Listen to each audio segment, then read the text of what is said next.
Anda menyaksikan Breaking News TV pemirsa bersama saya Randa Kusuma. Kami akan ajak Anda menuju ke Mabes Polri yang untuk menyimak konferensi pers yang diadakan oleh Barreskrim Polri terkait dengan tindak pidana pencucian uang. Atau melarikan diri.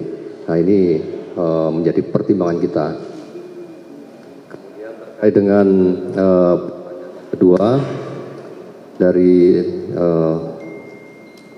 rekan media tadi, bahwa PT AJP sejak 2007 dan sekarang baru dilakukan penyidikan terkait masalah tindak pidananya. Jadi perusahaan ini memang seperti kita sampaikan, usahanya adalah awalnya memang properti, ya properti berjalan, dan si Tempus 2020 sampai dengan 2022 itu ada aliran masuk dana yang mencurigakan, dan ini terdetek oleh PPATK sehingga memberikan informasi kepada kita dan kita langsung melakukan proses penyelidikan. Dan setelah kita cukup barang bukti, cukup saksi, baru kita lihat bahwa ada perbuatan melawan hukum, maka kita tingkatkan menjadi penyidikan. Selanjutnya kita lakukan proses penyidikan, kita lakukan upaya paksa, diantaranya yaitu penyitaan terhadap aset tersebut, dan kita melakukan penetapan tersangka terhadap FH yang tadi kami sampaikan maupun korporasi. Dan ini semua tentunya tidak tiba-tiba, semua melalui proses penyelidikan perkara, ya, kemudian kita tetapkan, ya, termasuk penyitaannya pun kita proses. Selain penyitaan itu penyitaan dari Polri, kita minta penetapan dari pengadilan. Semuanya sesuai dengan prosedur yang sudah kita lakukan. Kami lupa menyampaikan bahwa izin sita yang dari penetapan dari pengadilan, yaitu izin sita nomor 61 Penpit B strip sita garis miring 2025 PN Jakarta Utara tanggal 13 Januari 2025. Itu nomor penetapannya dari pengadilan. Kemudian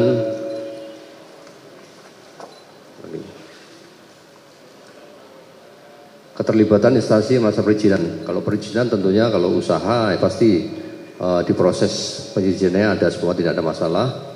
Karena memang proses usaha untuk pembangunan hotel itu sendiri juga sudah berjalan sebagaimana mestinya. Kemudian tentunya pasti melalui tahap-tahap yang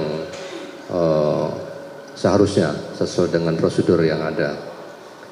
Kemudian terkait masalah FH sebagai komisaris, tentunya dia juga ikut bertanggung jawab atas semua pengelolaan di situ, termasuk hasil daripada pengelolaan hotel itu sendiri yang masuk rekening dari FH ke AJP, AJP dibuat hotel, hotel dikelola, dioperasionalkan, dan hasilnya juga kembali ke AJP, AJP juga memberikan keuntungan kepada FH. Seperti itu. Ada lagi?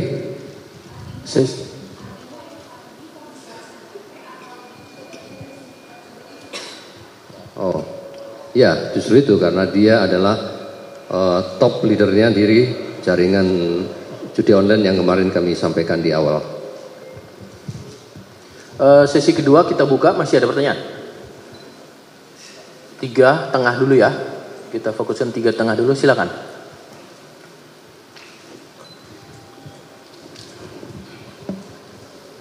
Izin Pak Pak Karo. Fadil dari Detikom, Pak. Pak, ini mau tanya yang soal 5 rekening, Pak. Itu kan 5 rekening itu ditransfer si FH ya, Pak, ke 5 rekening itu gitu kan, Pak. Nah, itu 5 rekening itu apa namanya? Pemiliknya itu kan udah disebutkan juga inisialnya sebelumnya. Apakah mereka juga akan ditetapkan sebagai tersangka? Karena kan 5 rekening itu menjadi tempat penampungan uang si judi online itu juga gitu kan. Terus yang kedua, si hotel Arus itu masih beroperasi nggak, Pak? Karena kan terakhir dirilis sebelumnya si hotel ini masih beroperasi ya, Pak? Karena masih dalam tahap penyidikan gitu. Apakah saat ini masih beroperasi? Karena kan si AJP dan FH ini sudah ditetapkan sebagai tersangka gitu, Pak. Udah Pak, itu aja dulu. Makasih.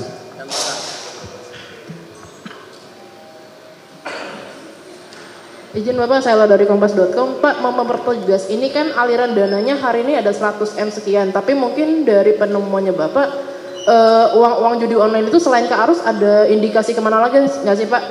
Apakah mungkin PT AJP juga mengoperasikan hotel lain atau bisnis usaha lain? Kurang lebih seperti itu Pak. Dan itu dulu deh, terima kasih Pak. Ya lanjut. Izin Pak, saya Abid dari kumparan.com Pak. Ini memperdalam lagi soal si FH ini siapa Pak? Ini kan dia dibilang pertamanya dia komisaris, dia jadi bandar, pemimpin bandar yang jaringan yang ada di bawahnya dia. Nah ini memperdalam lagi Pak, berarti FH ini apakah bandar besar, dia punya berapa website kah? Atau mungkin dia masih punya jaringan lagi di luar negeri? Atau dari mana Pak sebenarnya FH ini gimana gitu, dia tuh perannya dan ya mengoperasikan judulnya sejak kapan gitu-gitu. Dan juga memperdalam lagi soal ini Pak, yang tadi katanya kan ini pertama dari PPATK menemukan transaksi mencurigakan gitu ya Pak. Apakah itu yang jadi awal kasus ini mencuat atau gimana Pak? Atau misalkan ada dari laporan dulu atau gimana? Kenapa ini tiba-tiba muncul ke permukaan gitu Pak, sampai 2 kali rilis gitu. Terima kasih Pak. Baik, ada 3 pertanyaan, silakan untuk sesi kedua Pak Direktur, mohon izin. Baik, terima kasih. Terkait dengan rekening yang, jadi bukan FH dikirim ke 5 rekening, tapi 5 rekening ini masuk ke rekeningnya FH. FH baru bergeser ke AJP. AJP baru ke kontraktor untuk pembangunan itu tadi. Ya, jadi bukan dari FH ke 5 rekening, tapi 5 rekening masuk ke FH, FH ke AJP. Nah, AJP kemudian dibangunkan hotel tadi, hotelnya beroperasi, hasilnya masuk ke AJP lagi dan sebagian diterima oleh FH juga di situ. Ya. Kemudian terkait masalah kepemilikan rekening, apakah bisa tersangka? Itu kita perlu penguatan untuk FH dulu. Ya, FH ini memang yang tersangka utamanya. Ya. Nah, kemudian untuk nanti TPA-nya kan dari cyber yang akan merilis prosesnya. Kita akan mulai TPPU-nya. Jadi masalah mulai pemain sampai ke bandar itu nanti urusan dari cyber yang akan melakukan rilis. Gitu ya. Jadi kita mulai top leadernya ini ke atas ke TPPU-nya. Kemana itu uang itu larinya kemana aja. Dan seperti kami sampaikan beberapa minggu yang lalu kita rilis kan, kita sampaikan diblokir 72 miliar. Nah, kita terus melakukan tracing aset. Alhamdulillah bertambah lagi 30 miliar lebih, sehingga menjadi 103 miliar. Ya, dia terus kita lakukan tracing aset, bahwa kita serius untuk melakukan tracing aset sesuai dengan undang-undang. Kemudian terkait masalah alir dana kemana lagi selain AJP, ya ini akan tetap kita telusuri, karena transaksi bayar rekening itu kan mudah sekali terus telusuri. Jadi kita masuk itu kemana saja dan kita lakukan tracing aset melalui aliran dana yang masuk atau diterima dari rekening-rekening yang tadi disampaikan, baik dari FH, dari AJP, mungkin dari FH kemana lagi, dari AJP kemana lagi. Ya, yang tambahan yang 30 tadi ya yang diterima FH ternyata dia punya rekening lain juga di situ. Kemudian apa lagi tadi terakhir? Oh ya, hotel sementara masih beroperasi. Ya, nanti kita akan lakukan audit dulu. Kan sudah berapa banyak yang diterima oleh hotel itu dari hasil operasional itu, kemudian masuk ke rekening FH, makanya kita dapatkan tambahan tadi, hasilnya masuk ke sana lagi. Nah, itu yang kita sita di. Nah, nanti kita lihat lagi ini dari periode kapan ini yang masuk di situ. Nah, makanya kita sementara ini kita biarkan untuk operasional dulu sambil menunggu nanti hasil penyidikan lebih lanjut. Kalau memang nanti sudah firm kita untuk uang yang masuk maupun yang keluar, kita akan sampaikan lebih lanjut kepada rekan-rekan media. Terima kasih. Cukup ya rekan-rekan, 2 sesi, udah banyak pertanyaan. Sekali lagi kami ucapkan terima kasih. Oh iya. Oh, komisaris. Oh ya. Ya, websitenya kan kemarin sudah sampaikan 3 ya. Ini yang sudah ketemu. Ya kita kan masih terus komunikasi dengan teman-teman dari Komdiki. Apakah ada website lain yang masih aktif yang dikelola oleh FH? Nah, tentunya nanti pasti akan diinformasikan kepada kita. Kalau yang terkait masalah website itu nanti Komdiki yang lebih paham sama rekan-rekan cyber. Karena pemilik rekening 5 rekening itu admin-admin dari website. Oh enggak, kalau yang 5 itu memang dia penampung dari hasil permainan ini, permainan judi. Satu lagi Pak yang soal awal dari kasus ini mencuat gitu, apakah yang dari temuan PPATK atau? Ya, dari informasi rekan-rekan PPATK, panel kompetensi Bapak Presiden semua sudah dipetakan teman-teman PPATK dan kerjasama dengan kita bahwa setiap ada transaksi yang mencurigakan, teman-teman PPATK pasti menginformasikan kepada Subdit 3 TPPU kita. Kepada kita pasti akan diinformasikan. Bukan hanya masalah perjudian saja, termasuk tindak pidana yang lain.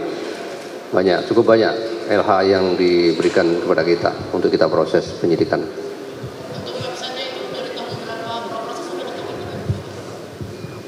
Website itu cepat sekali berubah.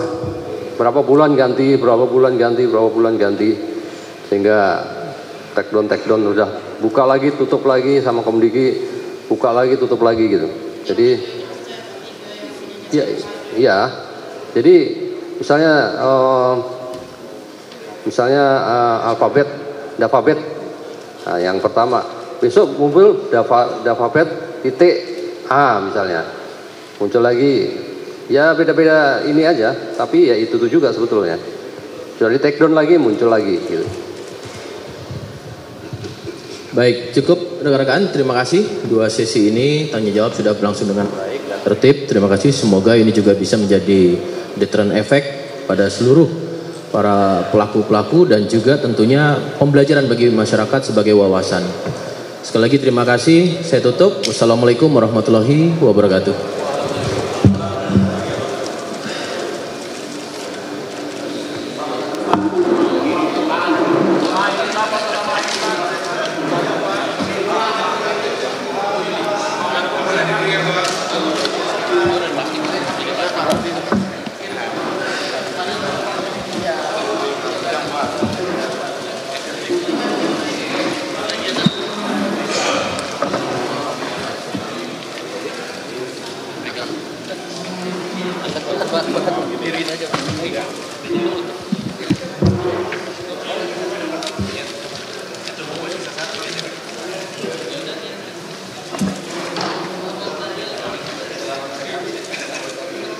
Kita mulai dari tengah dulu ya. Yang tengah silakan.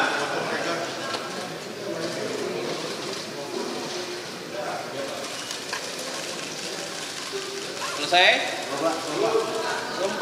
Baik, kita sudah simak bersama pemirsa bagaimana Barreskrim Polri yang mengungkap kasus tindak pidana pencucian uang dengan nilai total barang bukti mencapai 103 miliar rupiah yang berasal dari 15 rekening. Saat ini kita sudah melihat bagaimana barang bukti nilai uang tersebut sebesar 103 miliar yang sedang ditunjukkan oleh pihak Barreskrim Polri.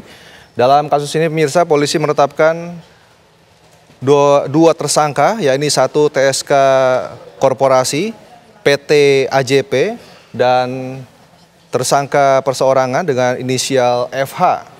Dalam kasus pencucian uang ini adalah modus yang dilakukan PT AJP menampung uang dari FH melalui pembangunan Hotel Arus.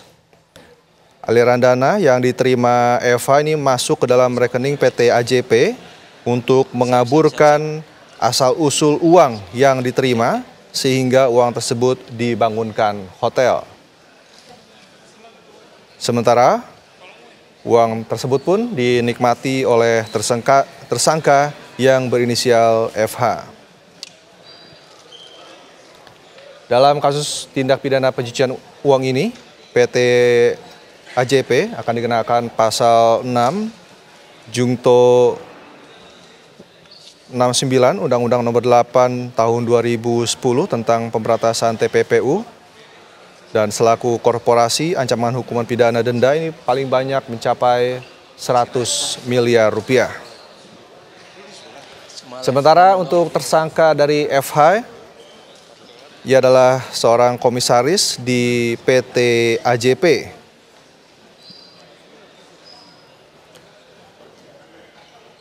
Hingga saat ini pemirsa, Hotel Arus yang menjadi objek TPPU masih beroperasi. Polisi rencananya akan melakukan audit terlebih dahulu untuk bisa menentukan seberapa banyak hasil yang diterima oleh hotel tersebut, yang kemudian hasilnya diterima oleh FH. Dan hingga saat ini masih menunggu penyelidikan lebih lanjut dan akan kembali dipaparkan kepada media jika telah mendapatkan temuan terbaru dalam kasus tindak pidana pencucian uang ini.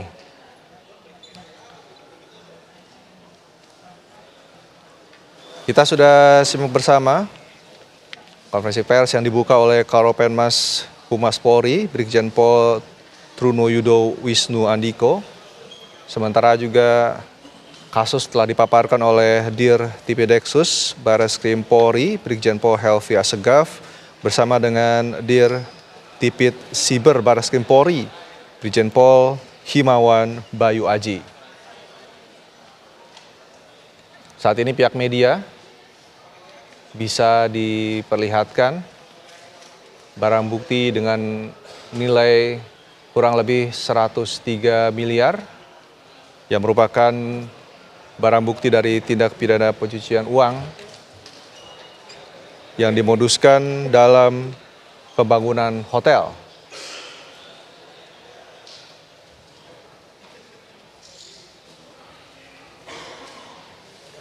Dan pemirsa, kita akan terus mengupdate informasi dari Bareskrim Polri mengenai tindak pidana pencucian ini, dan tetaplah bersama kami di Breaking News TV One.